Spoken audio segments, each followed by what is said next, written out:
और बड़ी खबर कोलकाता रेप मर्डर से जुड़ी, जिसमें कि आरोपी संजय राय ने पूछताछ में कबूल किया कि उसने रेप करने के बाद इसलिए पीड़िता की हत्या की क्योंकि वो लगातार चिल्ला रही थी।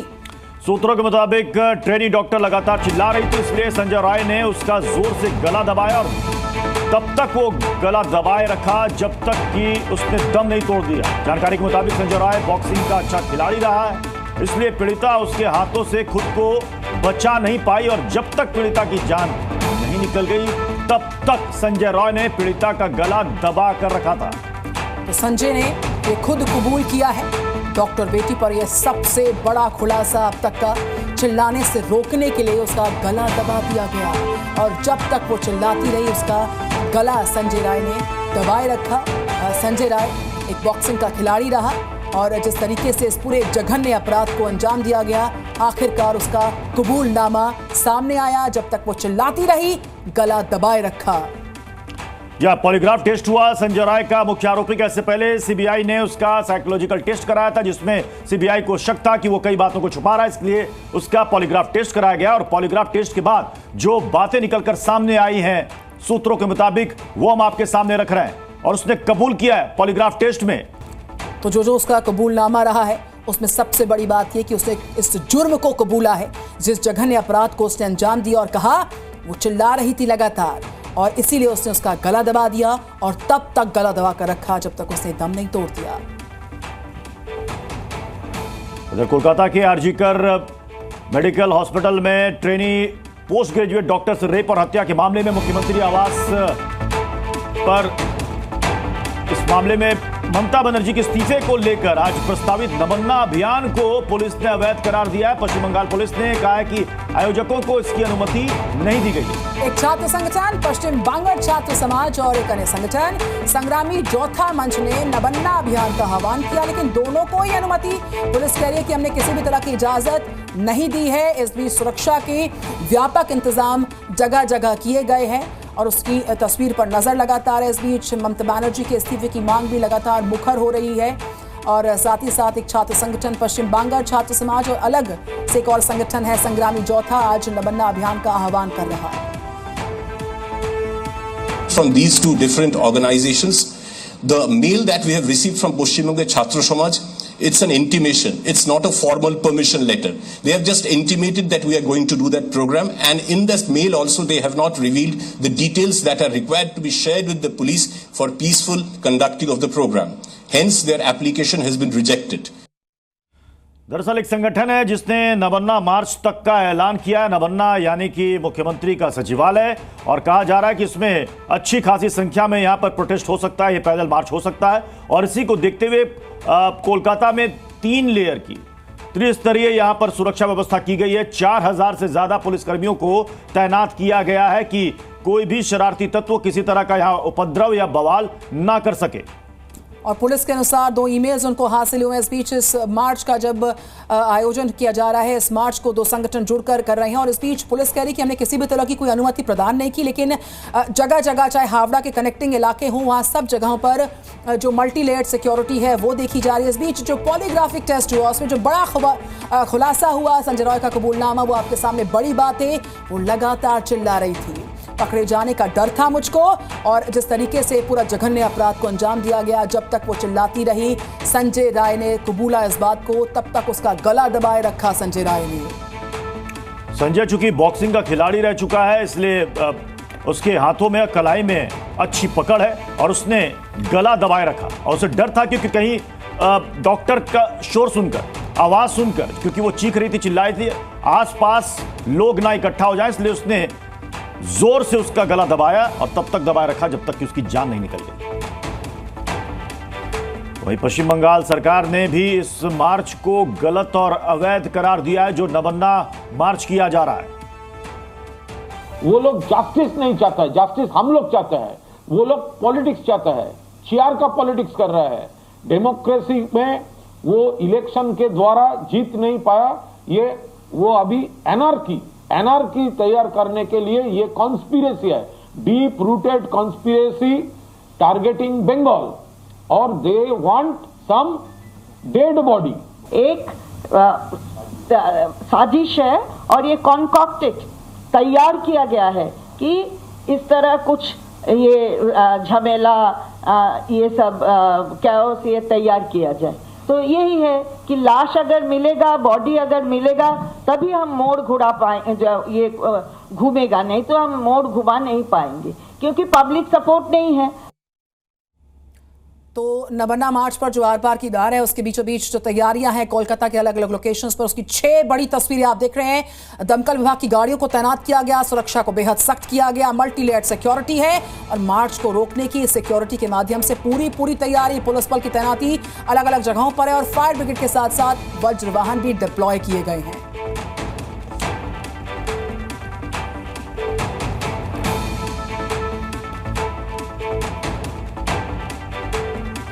और हमारे साथ 2 सहयोगी इस वक्त जुड़ रहे हैं। दिल्ली से प्रमोद शर्मा जुड़ रहे हैं, साथ ही कोलकाता से सौमित सेन गुप्ता जुड़ रहे हैं। सौमित, किस तरह की सुरक्षा व्यवस्था देखी जा रही है और सिर्फ ये इस मार्च के लिए 4000 से ज्यादा पुलिसकर्मियों को सड़क पर उतारना, वजह क्या है? देखिए 3 जगह से ये मार्च शुरू होगी और 11 बजे के बाद से ही ये भीड़ इकट्ठा होना शुरू कर देगी। एक होगा कोलकाता के कॉलेज स्क्वायर इलाके से, जो कॉलेज स्क्वायर से उनका जो रूट है कि कॉलेज स्क्वायर से वो ईडन गार्डन्स होते हुए सेकेंड हुगली ब्रिज होते हुए नवान्नो की तरफ मूव करेंगे हेस्टिंग्स के रास्ते। हालांकि पुलिस की तरफ से बताया गया कि इनके इस मार्च के लिए किसी भी तरह का परमिशन नहीं लिया गया। दूसरा जो रैली आएगा वो हावड़ा की तरफ से छात्रागाछी की तरफ से आएगा। छात्रागाछी रेलवे स्टेशन के पास के वहाँ पर जमायत होगा और वहाँ से नवान्नो की तरफ जाएगी। ये है जो पश्चिम बंग छात्र समाज जो जिन्होंने इसको कॉल किया है आज का ये प्रोटेस्ट मार्च, उनके तरफ से ये 2 रैली होगी। इसके साथ ही जौथ संग्रामी मंच जो पिछले 1 साल से भी ज़्यादा समय से डीए को लेकर डिमांड पर बैठा हुआ है, धरने में बैठा हुआ है कोलकाता में, उनका एक रैली हावड़ा स्टेशन से नवान्नो में जाएगा। नवान्नो हावड़ा में ही है जहाँ पे स्टेट सेक्रेटरीट है, वहाँ जहाँ पे ममता बनर्जी बैठती है, वहाँ तक के लिए ये मार्च जाएगा। ये तीनों मार्च के लिए ही पुलिस की तरफ से बताया गया है कि किसी भी तरह से परमिशन नहीं लिया गया। लेकिन जौथ संग्रामी जौथ मंच की तरफ से एक डॉक्यूमेंट सामने ला के बताया गया कि पुलिस की तरफ से बताया गया कि उनको फेलिसिटेट किया जाएगा as per the guidance of supreme court of India. तो इसी के साथ ही वो कह रहा है कि अगर वो पीसफुल मार्च कर रहे हैं और उनका दावा है कि वो पीसफुल मार्च करेंगे तो वो आगे बढ़ेंगे। बिल्कुल सौमित, हम लौटेंगे आपके पास। इस नबन्ना मार्च का 2 गुटों ने आह्वान किया, किस तरीके से व्यापक व्यवस्थाएं वहां पर की गई हैं उस पर भी नजर लगातार है। इस बीच प्रमोद मेरे साथ है, मैं देख पा रही हूं। प्रमोद, लगातार जो विरोधी खेमा है वो आवाज को मुखर कर रहा है कि ममता बनर्जी के इस मुद्दे पर इस्तीफे से कमतर कुछ मंजूर नहीं है। राजनीति भी इस मुद्दे पर लगातार चरम पर है। क्या डिटेल्स, क्या गतिविधियां चल रही हैं? देखिए, इस पूरे मामले में एक तरफ जहां राजनीति है, वहीं दूसरी तरफ देश की सबसे बड़ी जांच एजेंसी सीबीआई इस मामले की जांच कर रही है, क्योंकि आरोप पहले पूरी तरीके से ममता बनर्जी की सरकार के पुलिस के ऊपर लगे थे। सुप्रीम कोर्ट ने भी जो तल्ख टिप्पणी की थी, उसके बाद एक तरफ राजनीति काफ़ी ज़्यादा गर्मा गई है और वहीं सीबीआई जो है लगातार साइंटिफिक टेस्ट करके जो सच्चाई है उसे जानना चाहती है। और फिलहाल जो जानकारी सूत्रों से हमें मिली है कि जो आरोपी संजय रॉय है उसने पुलिस के सामने और सीबीआई के सामने इस बात का खुलासा किया था आखिर 8 और 9 की रात को, जब वो जो पीड़िता है उसके पास सेमिनार हॉल में गया था जहाँ पे वो रेस्ट कर रही थी और हिंसक प्रवृत्ति होने के बाद क्योंकि शराब पी हुई थी और उसने रेप करने की मकसद से जब उसे पकड़ा तो जो ट्रेनी डॉक्टर है वो बचने के लिए चीख चिल्ला रही थी और इसी दौरान उसने जो है उसका गला दबा दिया ताकि उसकी आवाज़ दब सके और वो तब तक दबाता रहा जब तक वो पूरी तरीके से बिल्कुल जो है बेहोश नहीं हो गई।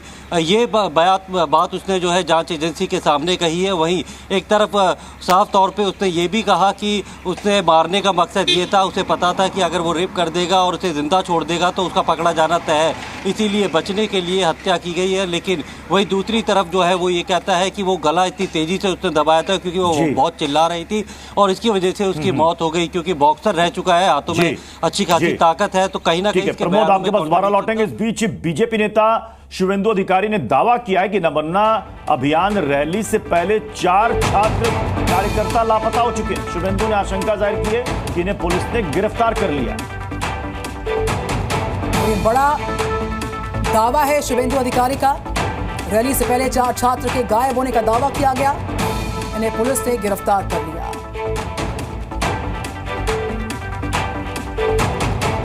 और अब नबन्ना का रुख करते अयान घोषाल वहां से रिपोर्ट कर रहे हैं नबन्ना से। जिस तरीके से दो गुटों ने आह्वान किया है कि आज मार्च किया जाएगा, मल्टी लेड सिक्योरिटी हावड़ा उसके कनेक्टिंग लोकेशंस पर हम देख पा रहे हैं। आप चूंकि नबन्ना पर है, वहां की इस वक्त की तस्वीर क्या है और कितनी व्यापक व्यवस्था सुरक्षा की?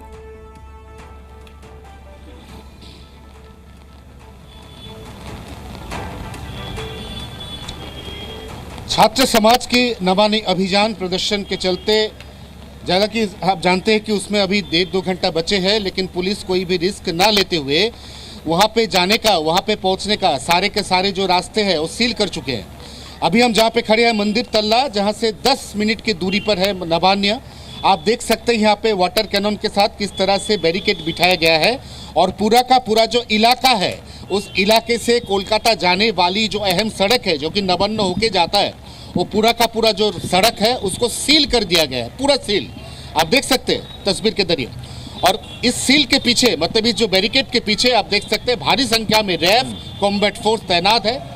एसीपी हावड़ा खुद यहाँ पे पूरा का पूरा जो सिक्योरिटी का इंतजामात है उसका मुहैया कर रहे हैं। और अगर हम नवान्न की तरफ पैदल चले तो आप देख सकते हैं किस तरह से ये पूरा का पूरा जो ब्रिज है जो कि सीधा नवान्न की तरफ रुख करता है, पूरा ब्रिज इस वक्त पुलिस की निगरानी में है, पूरा ब्रिज इस वक्त पुलिस की हिरासत में है। अयान, आपके पास हम लौटेंगे। इस बीच बीजेपी नेता दिलीप घोष का कहना है कि शांतिपूर्ण धरना प्रदर्शन करना या फिर मार्च निकालना सबका हक है और इसे दबाया नहीं जा सकता। कुणाल घोष क्या बोलते हैं उससे क्या फर्क पड़ने वाला है? जो घटना हुई है, जिसका विरोध में प्रोटेस्ट हो रहा है, उनका सरकार क्या किया? सरकार वो अपने ऊपर ये अपराध को क्यों ले रहे हैं? उनकी जिम्मेदारी था तुरंत दोषियों को कटघरे में पहुंचाना, कानून के हवाले करना। वो नहीं कर रहे हैं, बचाने का प्रयास कर रहे हैं, तभी गुस्सा बढ़ रहा है, लोग विरोध में उतर रहे हैं। एविडेंस खत्म कर देंगे, जो ऑफिसर है जो इसके पीछे संभाव्य है उनको बचाने का प्रयास करेंगे।